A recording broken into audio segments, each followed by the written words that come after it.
Hare Krishna. Hare Krishna. Welcome to the Srimad Bhagavatam class. Today is Monday, 11th July 2016.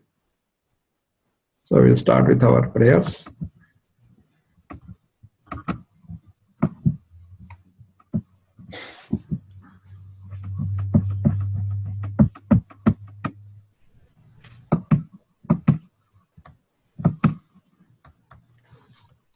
Narayanam namaskritya Narayanam namaskritya naram chaiva narottamam naram chaiva narottamam devim saraswatim vyasam devim saraswatim vyasam tato jayamudirayet tato jaya mudirayet nashtaprayeshu bhadreshu nashtaprayeshu bhadreshu nityam bhagavata sevaya nityam bhagavata sevaya bhagavatya uttama shloke bhagavatya uttama shloke bhaktir bhavati naistiki. bhaktir bhavati naistiki. Om namo bhagavate vasudevaya.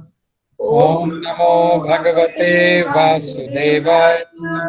Om namo bhagavate vasudevaya. Om namo bhagavate vasudevaya. Om namo bhagavate vasudevaya. Om namo bhagavate vasudevaya. So today we are going to discuss chapter 12 from Canto 1. Parikshit Maharaja's birth. Complete his birth is being discussed in this particular chapter. So we take one shloka from that chapter. That's shloka number 6, I think.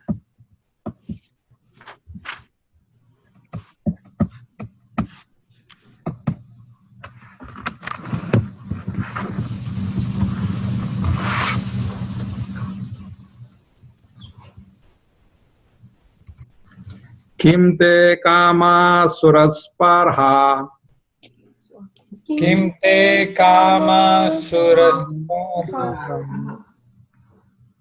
mukunda manaso dvijaha mukunda manaso dvijaha adijarura mudam ragyaha yaruram damrakyah Shuditasya yathetare shudhitasya yathetare Kim te kama surasparha Kim te kama surasparha mukunda manaso dvijaha mukunda manaso dvijaha adijarura mudam ragyaha adhijarura mudam ragyah Shuditasya yathetare shudhitasya yathetare. Braj Bihari Prabhu. Hare Krishna. Hare Krishna. Kim te kama suraspaha Kim te kama surasparha mukundo manaso dvijaha mukunda manaso dvijaha adijarurmudum ragyaha adijarura mudam ragyaha shudhitasya yathetare Shuditasya yathetare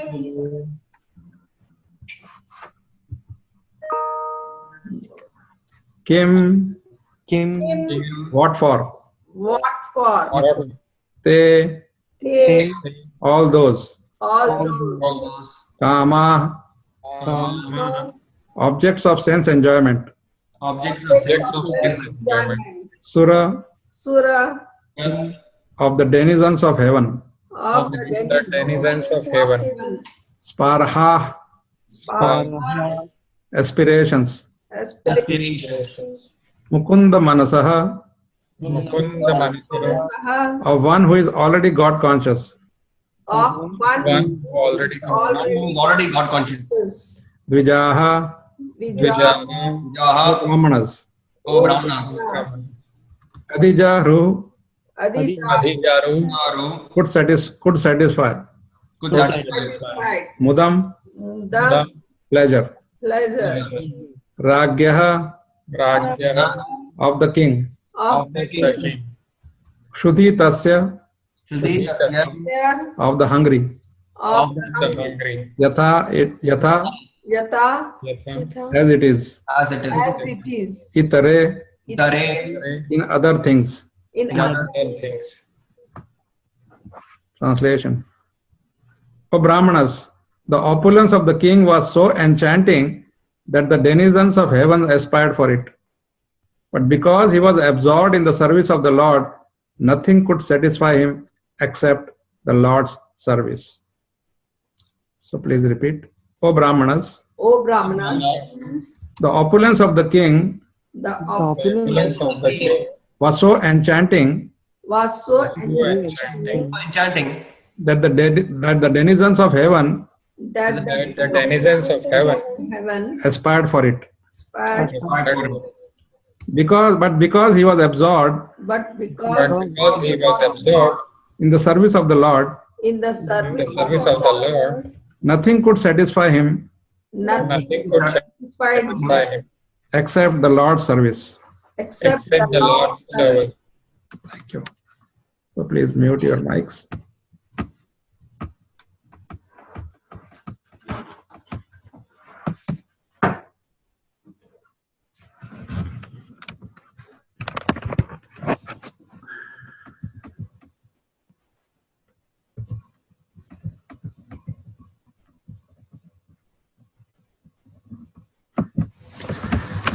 So birth of Parikshit Maharaj is ready. Please mute.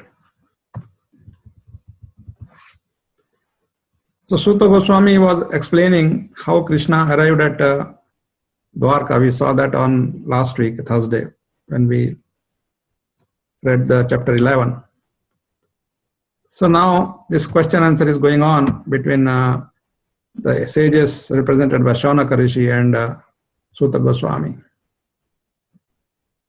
So Shaunaka Rishi has a doubt now. He says, it looks like that Uttara's womb was actually spoiled by the Brahmastra. But then still Maharaj Parikshit was saved. So how is it that, this could happen?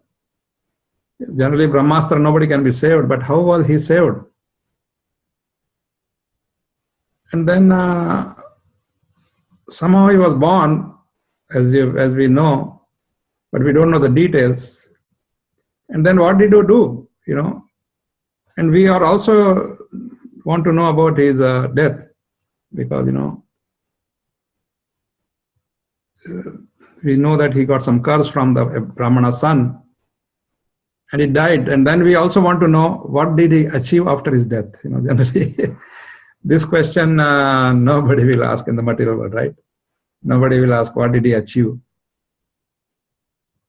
But a devotee will ask, because devotee wants to know. Devotee knows that there is a life after death, so-called death, because the soul never dies. We know that. So also we want to hear. We know that we are sitting here because we know that Parikshit Maharaj, before he left his body, he got all his knowledge and everything from Shukadeva Goswami. So please speak on this matter.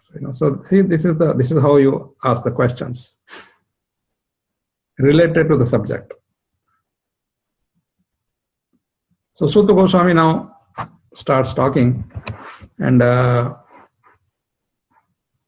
he first talks about Yudhishthira Maharaj, because Yudhishthira Maharaj's kingdom was as good as Ram Rajya. We saw that how everything was flourishing in his kingdom. And he has absolutely no personal ambition. He just wanted to serve, because he knew that he's only a caretaker. He's not the owner. He knew that Krishna is the real owner. And in the mood of service to Krishna, you have to carry your duties. So that's what he was doing. And then he gathered a lot of wealth also in the process for the service of the, because then only you can, if the treasury is empty, then how can you serve the population? So that's needed. Then he was actually the king of the whole world at that time.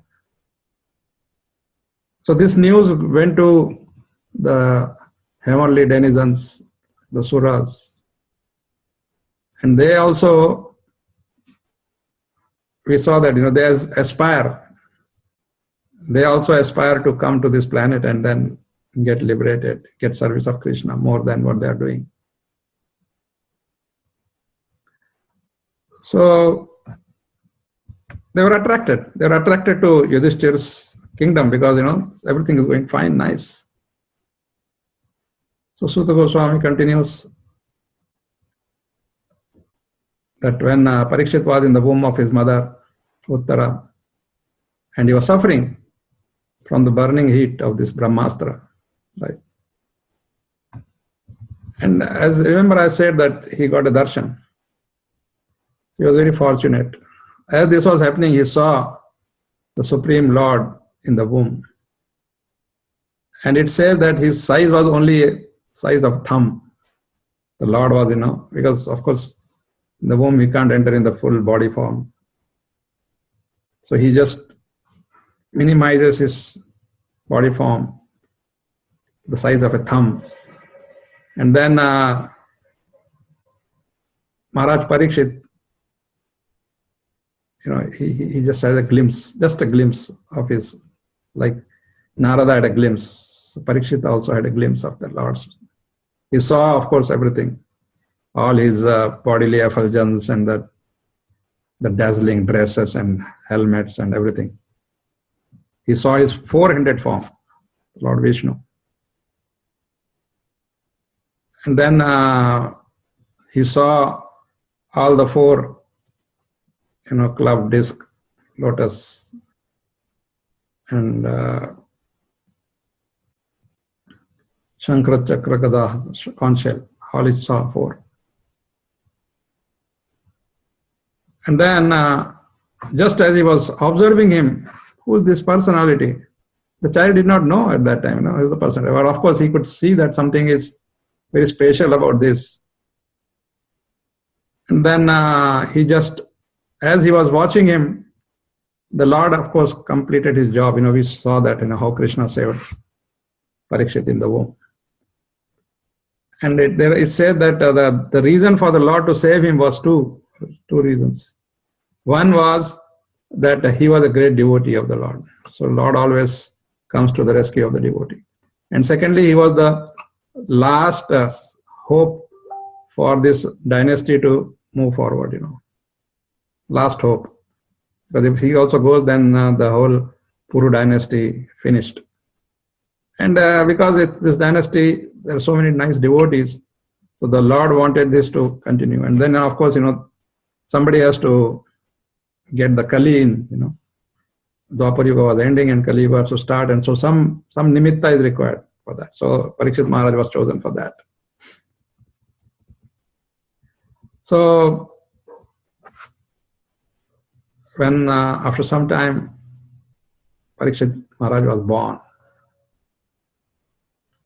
and of course he has no father, nobody there, and only Yudhishthir Maharaj is there, and his uncles are there, dadas are there, like. So they all gathered there, and all the jata sanskara, after different sanskaras, the cutting of the umbilical cord that was performed, all the brahmanas came there, Kripa, Dhaumya, they came. We saw whose Dhaumya is the priest of the Pandavas, and then they recited Vedic hymns. And then, of course, as the tradition is, a lot of charity was given, to the brahmanas and to the deserving poor and so on, just distributed Yudhishthira Maharaj distributed land, villages, elephants, horses, like abundant. Nowadays we get just teddy bear. Those days it were real elephants, real cows. So then all the Brahmanas came, they received the charity, and then, they just addressed, glorified Yudhishthira Maharaj. And then they said that your great grandson, he'll be very, very famous. And so very interestingly now, we will see that how they calculated astrologically about Parikshit Maharaj, and then they found that he has so many wonderful qualities. They of course mentioned that how this child was saved by the Lord himself. So then now I read out, that's very interesting how all these qualities they described. I mean, it's easy to just list out the names, but I will discuss a little, because there are some personalities we know very well, some personalities we heard about, some personalities we don't know much about. So Srila Prabhupada in his commentaries, has given a very nice description of the personalities involved. I mean, involved in the sense, the astrologer said that he will be like this and he will be like that. In valor, he will be like that. In intelligence, he will be like that. Like, whole list is there. So anyway, just bear with me. Because Prabhupada's commentaries are very, very long and nice. Wherever he requires, sometimes he will just write 2 lines because he says, okay, this is all right. This everybody can understand.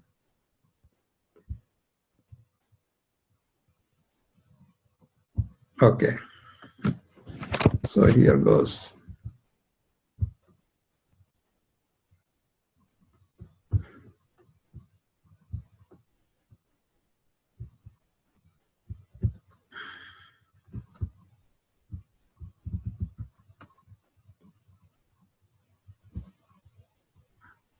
As I said, the purports are long, so it takes me a little time to get to those.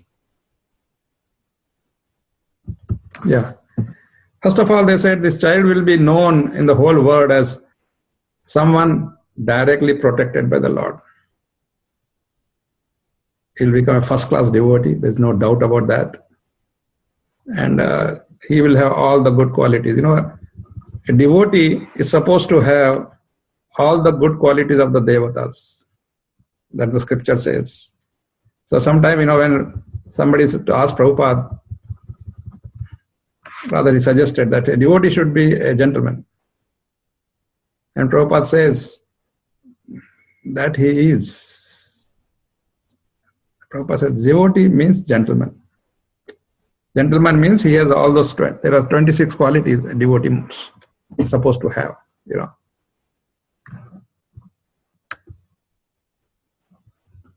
So, of course, Yudhishthira Maharaj inquired also that what will happen to this boy, what he will become, can you please tell me? Because I am anxious to know about his future. Everybody is, right?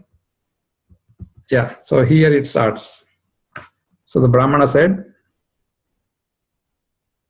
O Rajan, this child will be exactly like King Ikshvaku, son of Manu. In what? In maintaining all those who are born. So Ikshvaku is from Lord Ram's lineage. And his name is there in Bhagavad Gita also, when Krishna tells Arjuna that he told this science first to sun god, and then he told to Manu, and then Manu told to Ikshvaku, and like that, And then they said that in practicing the principles, Maryada, he'll be like Lord Ram. The Lord Ram is known as Maryada Purusha, right? He knew exactly how to behave, how to act, how to be respectful, all those good qualities. So Parikshit Maharaj was supposed to have the same qualities. As he grows, he'll acquire these qualities.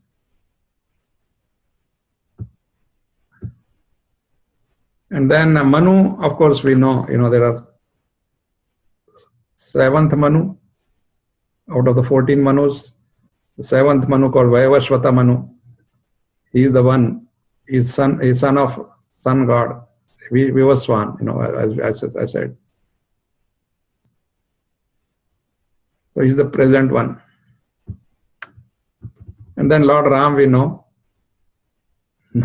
No need to. Although Prabhupada took a long, elaborate commentary on Lord Ram also.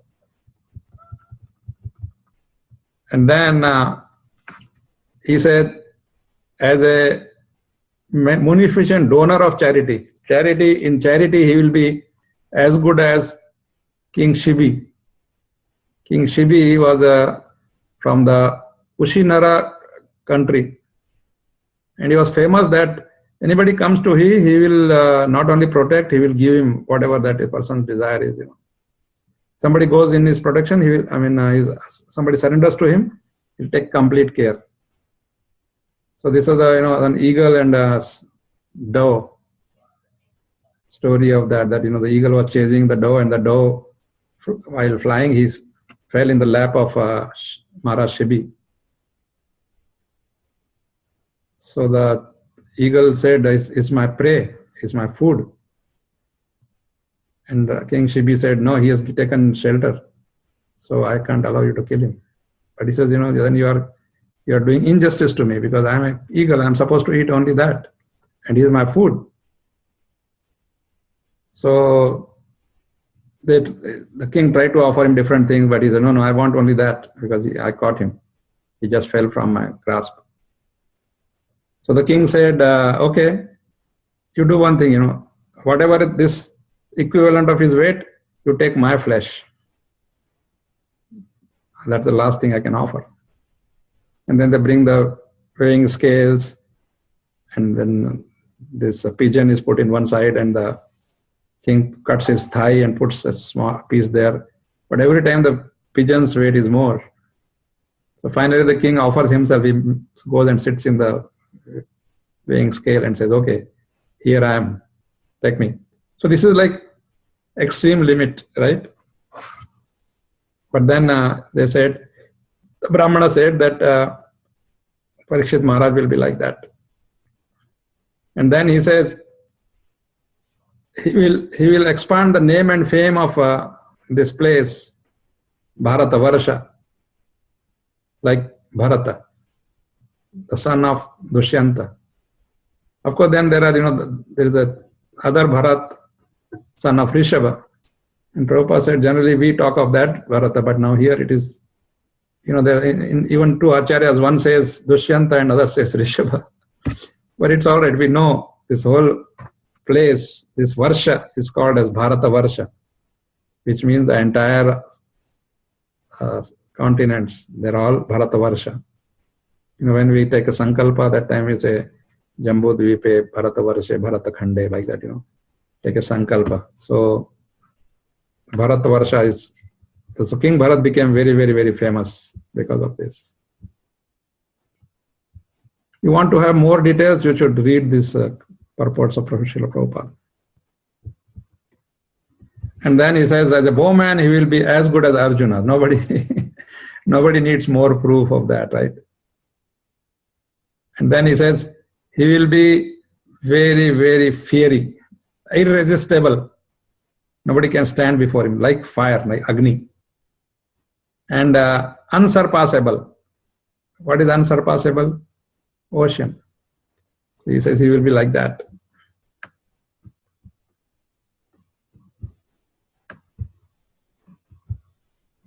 Almost 3 to 4 pages of purport on this. As strong as a lion and worthy as a shelter as the Himalaya mountains. Himalaya mountains give shelter to so many jivas. Then he will be very forbearing like the earth. Earth is the one which forbears, so tolerant. People make holes in that, dig it and do so many nonsense, right? And as tolerant as his parents, his own parents, like Yudhishthir Maharaj and the whole family. They're also very, very tolerant, right? They have to undergo so many problems, miseries, but they took it in their stride. And then he says, in equanimity, he'll be like you, Yudhishthir Maharaj, or Lord Brahma. And then he says, in munificent, he'll be like Lord Shiva. Lord Shiva is very, very munificent. Ashutosha. Ashu means fast, immediate. Tosha means santosha. So Lord Shiva fulfills the desires of all the materialistic people. That's why it's called Ashutosha. And then he says he will be a shelter for everybody like Lord Krishna, Narayana. Who is even the shelter of Lakshmiji, goddess of fortune. So like that, these wonderful qualities are being described. And he says he will be as good as Krishna by following in his footsteps. When we follow, we become like, not the Krishna. We cannot become Krishna, but we can get those qualities. And we discussed that 78%, 50 qualities of Krishna to the extent of 78% one can acquire, which is what Lord Brahma had. And then magnanimity, he will become as King Ranti Deva. And in religion, he will be like Maharaj Yayati. So these two personalities, I'll speak a little about them, Ranti Deva and Yayati. So this Ranti Deva was there even before Mahabharata. While Narada Muni was instructing Sanjaya, as mentioned in Mahabharata, he talked about Ranti Deva, the great king. He was very famous for his hospitality and distribution of foodstuff. Magnanimous, that's why I say magnanimous. Even Krishna praised his acts of charity. And he was blessed by Vasishtha Muni for supplying him cold water. And that way he achieved the heavenly planets. So, he was just giving roots and food and everything to the rishis and sages. And although he was a Kshatriya, he never ate meat, never touched flesh. So this is Ranti Deva. He says he will be like that, like him. And then in religion, Yayati, Yayati was a great king, and he married Devayani. And then Devayani was daughter of Shukracharya. And then actually, Shukracharya is a Brahmana and Yayati is a Kshatriya. So, generally it's not allowed. A Brahmana cannot marry a Kshatriya. Like that, in those old days it was there. There was some system. But he somehow agreed, Shukracharya agreed. And then he had a girlfriend named Sharmishta. So she also fell in love with Yayati. And then he married both. Actually, that was also not allowed, but somehow he was living with both of them. And so when Devayani came to know, of course, Devahuti came to know, Devayani came to know, she complained. And Shukracharya became naturally very angry and cursed him that he'll become impotent. So he lost all his youth. And then he asked for his youth to withdraw that curse. He asked his sons to give their youth to him, and they gave. There were 3 from Sharmistha and 2 from Devayani. They all gave. And then he became again young, and then he lived for many, many thousands of years and so on and so forth. And then his religious because he was very charitable when he was ruling, and then he perform this Ashwamedha Yagya. So that's why he became famous for that. I think many of you would have read the story of Devayani Yayati. And then they said he will be, in patience, he will be like Bali Maharaj, you can imagine. Bali Maharaj, how patience. Vamanadev became 3 Vikrama and then put two feet, he captured everything. And he did not grudge, he did not say anything, he did not say why, how, he just took it like that. And then for performing many sacrifices, yagyas, he, and actually not that way. He says he will become a staunch devotee of Krishna like Prahlad Maharaj. Prahlad Maharaj also performed Ashwamedha Yagya. He ruled after. He ruled for many, many years. He performed.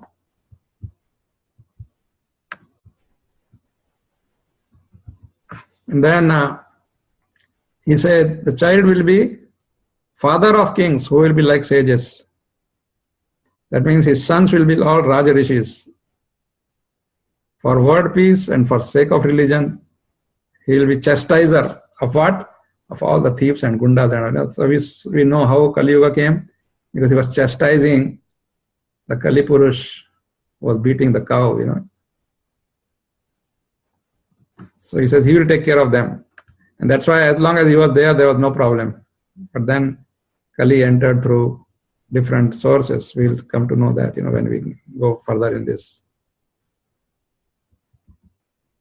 And then he will die by a snake bite. They even predicted that, that astrology can be very, very accurate if done by a proper person, qualified person. And then he says he will, when he's cursed, he'll get detached to everything, he'll give up everything, and then he'll get instructions from Shukadeva Goswami. Of course, they say son of Vyasadeva will instruct him. And then this way he will renounce everything and achieve fearlessness. He'll become Abhaya. Abhaya, how can you become Abhaya? By surrendering to Krishna. Bhajahu re mana, Shri Nanda Nandana, Abhaya Charana Ravindare. When we take shelter of the lotus feet of Krishna, then we become Abhaya, fearless. Prabhupada's name was Abhaya Day, Abhaya Chandra Day. So this way they all predicted everything about Parikshit Maharaj. And the name Parikshit means Pariksha, one who takes Pariksha, examiner. He'll come to examine all human beings in his search after the personality whom he saw before his birth. Whom he saw? Lord Narayana, Krishna. So he will be examining all of us. He is our examiner.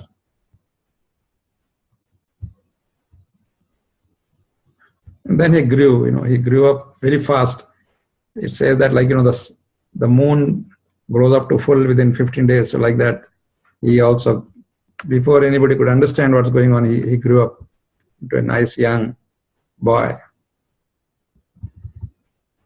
So like this, Parikshit Maharaja's birth took place. Okay.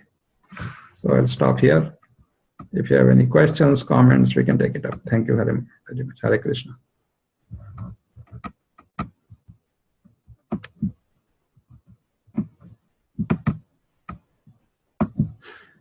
Hare Krishna.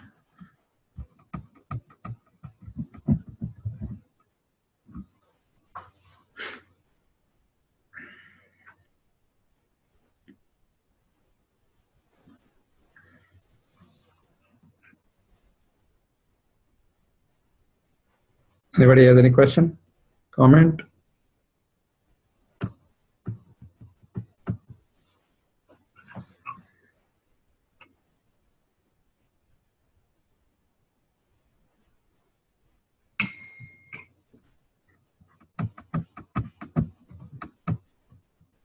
Maybe this will be the reason, I don't know. Hare Krishna.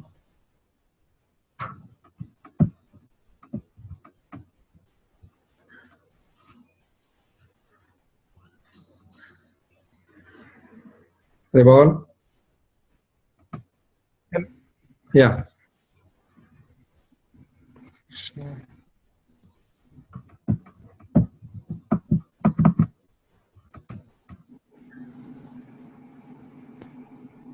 No question, or what is, you're not able to speak, or some problem, technical problem? I don't know what's going on.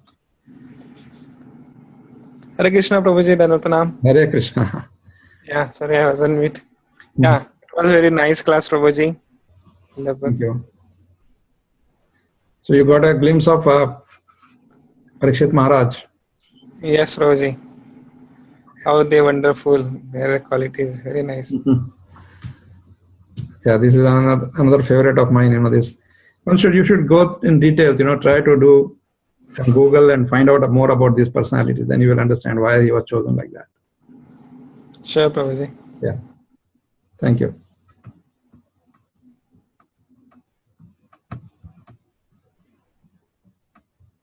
Okay.